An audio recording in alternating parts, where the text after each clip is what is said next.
कृष्ण। वर्धमान स्वामी के शासन में हम सभी रहते और उनकी ये पावन पीयूष देशना हम सभी के लिए परम उपकारी। अनादिकाल से हमारी आत्मा में जो जन्म, जरा और मृत्यु रूपी रोग लगे, उन रोगों का उपशमन करने वाली कोई परम औषधि है तो वह एकमात्र यह जनवाणी। भव्यात्मा, जीवन का अगर कोई सार है तो यह मनुष्य पर्याय है। और जब तक इस नर पर्याय रूपी सार को जीव नहीं समझेगा, तब तक उसका यह जीवन एकमात्र भार है, वजन है। इसलिए जो ये पूरी जीवन की यात्रा में जीव ने जो निगोद से लेकर प्रारंभ की थी, ऐसी उस यात्रा में अगर कोई सारभूत है तो यह नर पर्याय, मनुष्य पर्याय। पर मात्र मनुष्य बनना ही काफ़ी नहीं है, इंसान बनना ही काफ़ी नहीं है अपना कल्याण करने के। सच्चा बोध, सच्चा निर्णय करने की भी आवश्यकता है कि पुरुषार्थ करके मनुष्य तो बन गए, इंसान भी बन गए, नर पर्याय नर देह भी मिल गई, पर इसमें भी हमें कुछ सार खोजने की आवश्यकता थी।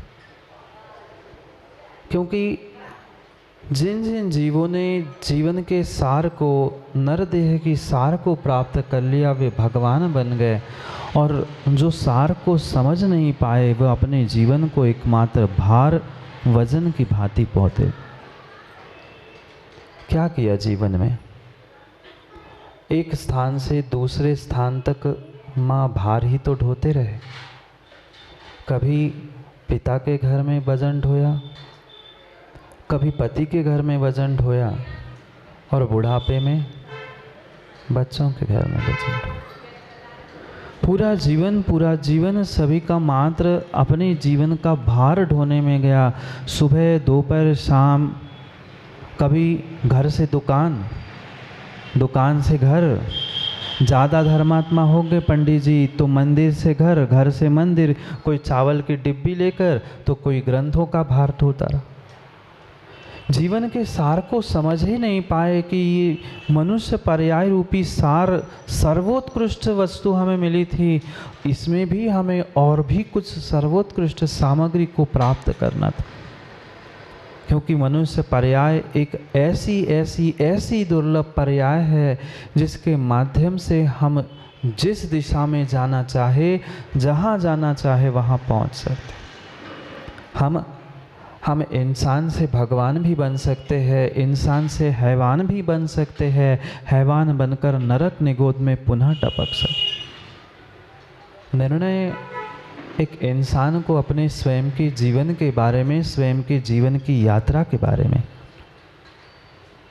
प्रत्येक जीव ने यात्रा प्रारंभ की, पर यात्रा करते करते मात्र जीवन भार ढोने के लिए नहीं था, जीवन के सार को प्राप्त करने के लिए था। सार यानी उत्कृष्ट, सर्वश्रेष्ठ वस्तु, जिसका कोई दूसरा मुकाबला ही नहीं है, जिसका दूसरा कोई सॉल्यूशन ही नहीं है, ऐसी वस्तु सार उत्कृष्ट होती है। कभी प्राप्त किया उस सार को? नहीं। जीवन के सार को प्राप्त नहीं किया, इसलिए तो जीवन सार हो गया। सार जानते हैं ना सत भैया जी? किसे कहते हैं? साथ बुंदेलखंड में आप लोग नहीं जानते? सार किसे कहते हैं कैलाशन पंडित जी? जहाँ कह दो ना काका, कौन बांधते हैं? किसे बांधने का स्थान है? जहाँ ढोर गाय बांधे जाते हैं उसे बुंदेलखंड में सार कहा जाता है। हमने जीवन को सार तो बना लिया, पर जीवन के सार को प्राप्त नहीं कर पाए। अंतर समझना। जैसे घर में किसी निर्धारित स्थान पर गाय भैंस या जानवरों को बांधने का स्थान सार होता है, वैसे ही हमने जीवन में कभी राग द्वेष, कभी क्रोधमान, कभी इंद्रियों के विषय आदि रूपी उन पापों को, ढोरों को तो बांधते बांधते जीवन को सार कर दिया, पर जीवन के सार को प्राप्त नहीं कर पाया। शब्द भले एक ही है, शब्द भले ही सार एक है, पर एक सार श्रेष्ठ है और एक सार निस्सार है। हम आज तक शब्दों के अर्थों को और भावों को भी ग्रहण नहीं कर पाए। पढ़ लिया, कई बार पढ़ लिया, सुन लिया कि हमें जीवन को सर्वश्रेष्ठ करना है, जीवन के सार को प्राप्त करना है, हमने प्राप्त कर लिया ढोरों को बांध के। आज तो घरों में, किसी के घरों में ढोर जानवर नहीं होंगे, पर वह फिर भी एक पहले ज़माने में एक निर्धारित स्थान था, वही ढोर बनते थे। आज तो कई सारे ऐसे घर हैं जहाँ इंसान तो कमरे में रहते हैं और पूरे घर में तिरियंच घूमते। जाके देख लेना जिनके घर श्वान पले। सोचने समझने जैसी बात है कि हम अपने जीवन को भार बना के क्यों जी रहे हैं? जीवन के रहस्यों को, जीवन के सार को क्यों नहीं प्राप्त कर पा रहे हैं? क्योंकि अभी तक हमारे पास समझ और समय दोनों भी नहीं था। बिल्कुल समय और समझ दोनों भी नहीं थी। धोखे से समझ आती है तब कक्का हाथ से समय निकल गया होता है, और जिन युवाओं के पास समय है उनके पास आज समझ नहीं है, जिस कारण से वह भार और भार ही बनता जा रहा है। तिर्यंच भी जानता है कि मुझे किस समय पे क्या ग्रहण करना है, किसको ग्रहण क्या नहीं करना है। क्या हंस के बारे में माँ नहीं सुना? देखा भले ही नहीं हो, पर सुना तो होगा। भले ही कितना पानी और दूध मिला हो, पर वह पानी को कभी ग्रहण नहीं करता। ग्रहण करता है तो मात्र दूध को करता है। हम क्या ग्रहण कर पाए आज तक जीवन में? मनुष्य बने, जैन कुल में जन्मे, देव शास्त्र गुरु, हमें ये बहुत श्रेष्ठ रत्न मिले, पर उनके पास से कुछ सार ग्रहण कर पाए? कुछ सर्वश्रेष्ठ वस्तु, कोई काम की सामग्री हम इकट्ठी कर पाए? नहीं कर पाए। तिर्यंच को तो कुछ हद तक विवेक जागृत हो रहा है, पर आज के इंसानों को इतना भी विवेक नहीं है कि हमें धर्म से, धर्म आयतनों से और सच्चे धर्मात्मा से किसे ग्रहण करना है। क्योंकि जीवन का सार जब तक नहीं मिलेगा तब तक ये जीवन एक भार है, वजन है, और बिना सोचे समझे वजन ढो रहे हैं तो मात्र और मात्र वह वजन तुम्हारे मरने की तैयारी करने वाला है, अन्य कुछ नहीं। जैसे वह एक तिर्यंच होता है, उसके पीठ में कुछ भी ढो दो। जानते हो ईंट ढोने वाला कौन? ईंट ढोने वाला, उस ईंट ढोने वाले के पीठ पर चाहे तुम ईंट डाल दो, मिट्टी भर लो, मटके भर दो, जो सामग्री भर दो, वो ये नहीं सोचता कि मेरे पीठ पे क्या रखा है। उसे तो उतना ही पता है यहाँ से वहाँ पहुँचना है और वहाँ से यहाँ पहुँचना है।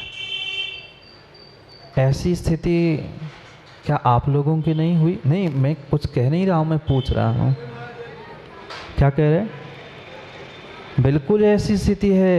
ये झोले में सब्जी भरी है कि झोले में क्या भरा है पता नहीं, पर बाजार से मंदिर तक, घर तक उतना ही वजन ढो रहे हैं, जीवन ढो रहे हैं। कब जीवन शुरू हुआ, कब हम बचपन से 55 तक पहुँचे और कब अंतिम समय उस शमशान के चिता तक पहुँच रहे हैं, कुछ विवेक ही नहीं, कुछ ध्यान ही नहीं, कुछ ज्ञान ही नहीं है। मात्र और मात्र उस भेड़ चाल की भांति हम भी चल रहे हैं। आगे वाला गिर गया, हम भी जाके पीछे से धड़ाम। सामने वाला मंदिर जाता है, हम भी मंदिर जाते हैं। सामने वाले ने प्रवचन सुने, हम भी सुन रहे हैं। क्यों सुने? क्यों हम मंदिर में पूजा कर रहे हैं बरसों से? नहीं पता। बस देखा सेखी धर्म धर्म की क्रिया करते रहे। ये धर्म की क्रिया को भी बिना समझे करना सद्भैया मात्र और मात्र वह धर्म को ढोना है, धर्म का भार ढोना है। यही तो किया आज तक। जो तथाकथित धर्मात्मा थे, जिनको धर्म का बोध नहीं, धर्म की क्रियाओं का बोध नहीं है, पर फिर भी धर्म करते हुए जो दिखाने का काम चल रहा है, वह पंडित जी मात्र धर्म का भार ढो रहे हैं, धर्म समझ नहीं रहे। धर्म का और जीवन का सार आज किसी के पास दिख ही कहाँ रहा है? नहीं है। एक धर्मात्मा दूसरे धर्मात्मा को देखकर अगर वह परस्पर में वात्सल्य और प्रेम को प्राप्त नहीं हो पा रहा है, दूसरे की परीक्षा करने में तत्पर हो रहा है, तो वह धर्म के सार को नहीं, धर्म के भार को ढो रहा है। सार बहुत बड़ा नहीं होता, जो सार सत्व होता है बहुत बड़ा नहीं होता। देखा कभी माँ नींबू का सत्व? वो तो तुरंत याद आ जाए। धर्म की बातें नहीं आए पर भोजन की बातें पूछ लो। नींबू इतना होता है, उसका सत्व इतना सा होता है। पूरे नींबू को एक जगह से दूसरी जगह ढोने की आवश्यकता नहीं है। ऐसे ही जीवन कितना बड़ा क्यों ना हो, पर उसका सार, उसका सत्व इतना सा ही होता है। एक इतना सा वह नींबू का सत्व पानी में घोल लो, क्या माँ एक नींबू के रस के बराबर काम नहीं होगा? काम तो बहुत कुछ होगा, पर हम काम करना सच्चा सीख कब पाएंगे? जब तक ये सार नहीं आएगा जीवन में, तब तक जीवन का भार ढोते रहेंगे। क्या है सार? क्या है सार? क्या मात्र कुछ धन दौलत प्राप्त कर लेना ये मनुष्य पर्याय का सार है? नहीं। कई हजारों लाखों सैकड़ों करोड़ों लोगों ने उस धन दौलत नाम शोहरत सब कुछ कमा ली, पर क्या सुख कमा पाए? क्या कुछ आनंद के क्षण जी पाए? नहीं जी पाए। फिर ये धन दौलत कमाने के बाद भी अगर आपको सुख शांति और आनंद का वेदन नहीं हो रहा है, मतलब क्या हुआ? ये धन दौलत उसका साधन नहीं था, ये सार नहीं था, ये निस्सार था, ये मात्र भार था। कोई ये मानकर खुश हो रहा है कि मैं लखपति हूँ, मैं करोड़पति हूँ, मैं अरबपति हूँ, मेरी इतनी बड़ी बिल्डिंग, मेरी इतनी बड़ी जायदाद, ये तुम सुख के साधन नहीं, ये भी तो भारी तो ढो रहे। जन्म तो एक झोपड़िया में हुआ था, खपरेल घर में हुआ था, अब करोड़पति का लेबल लगा के जीवन भर भजन ढो रहे हैं, मैं करोड़पति, मैं अरबपति। घर की पत्नी पति नहीं कह रहे और अरबपति कह के घूम रहे हैं। सच्चाई का बोध करने की आवश्यकता है, जीवन के सार को प्राप्त करने की आवश्यकता है। ये मनुष्य पर्याय सर्वश्रेष्ठ सारभूत पर्याय थी, और इस पर्याय में भी अगर तीन लोक में कोई सार है तो ये सम्यक ज्ञान है। पढ़ी होगी ना माँ कई बार छह डाला? नहीं पढ़ी? टीकमगढ़ के तो बच्चे ही ज्ञानी हैं, और फिर माताओं और बड़ों की कहना ही क्या, ज्ञान की तो कहीं कमी है ही नहीं। क्यों पंडित जी? हर एक आध दो घर छोड़ो कि पंडित जी मिल जाते हैं, और हर चार घर छोड़ो कि नेता भी मिल जाते हैं। पर सोचो समझो, उस ज्ञान का उपयोग हमने स्वयं के लिए कब कब किया? दूसरों के लिए प्रत्येक समय वो ज्ञान हमारे लिए कार्यकारी बनता रहा, पर स्वयं के लिए नहीं, बिल्कुल नहीं, बिल्कुल नहीं। जैसे कल परसों जब विहार करते हुए आ रहे थे, सुबह सुबह के समय में देख रहा था, रास्ते के दोनों किनारे में बहुत बड़े बड़े पेड़ लगे थे, और सुबह सुबह के विहार में देख रहा था कि जहाँ पहुँचो वहाँ टप टप। देखा मंत्री जी कल आप भी तो आए थे, वे बीन रहे थे, कोई झाड़ू लगा रहा था। वे जैसे पेड़ के लिए नहीं, कौन से पेड़ की कह रहा हूँ पता चल गया? महुआ। जैसे ही सूर्य खिलता है, जैसे ही सूर्य उदित होता है, वे महुआ के पेड़ से महुआ टपकने लगती है। जैसे वे महुआ के पेड़ से महुआ टपकते हैं, पर महुआ के लिए, पेड़ के लिए महुआ कितना काम का? कुछ काम का नहीं।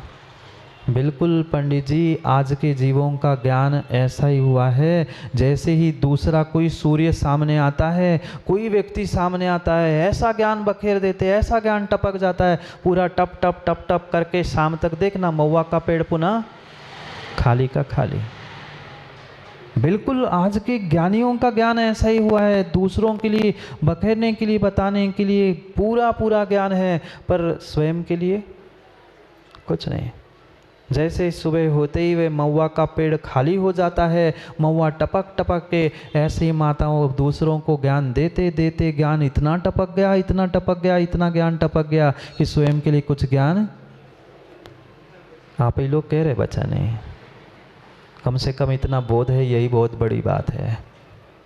ज्ञान का प्रयोग स्वयं के लिए करना था, क्योंकि जीवन में 3 लोक में अगर कोई सार है तो ये ज्ञान है, और सामान्य नहीं, ये सम्यक ज्ञान है।